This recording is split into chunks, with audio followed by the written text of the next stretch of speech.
کوا وہ واحد پرندہ ہے جو عقاب کو چھیڑنے کی جسارت کرتا ہے۔ یہ عقاب کی پیٹھ پر بیٹھ جاتا ہے اور اس کی گردن پہ اپنی چونچ سے نوچتا ہے، چونچ مارتا ہے، کاٹتا ہے۔ تاہم عقاب کوے کو جواب نہیں دیتا، نہ اس سے لڑتا ہے۔ یہ کوے کے ساتھ وقت اور توانائی صرف نہیں کرتا۔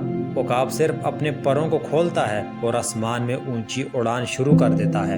بہت اونچی پرواز سے کوے کو سانس لینا مشکل ہو جاتا ہے اور آخرکار آکسیجن کی کمی کی وجہ سے کوا گر پڑتا ہے، کیونکہ کوا اونچائی پہ زندہ نہیں رہ سکتا۔ یہ ایک فطری عمل ہے۔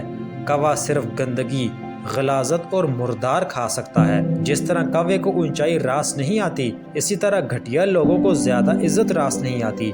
اس لیے آپ کو تمام لڑائیوں کا جواب دینے کی ضرورت نہیں ہے۔ آپ کو تمام دلائل اور الزامات کا جواب دینے کی ضرورت بھی نہیں ہے۔ بس اپنا معیار اٹھائیں، وہ گر جائیں گے۔ کووں کے ساتھ وقت ضائع کرنا بند کر دیں، بس انہیں اونچائی پر لے جائیں اور وہ ختم ہو جائیں گے۔ مضبوط اور باکردار لوگ شکایتیں نہیں، فیصلے کیا کرتے ہیں۔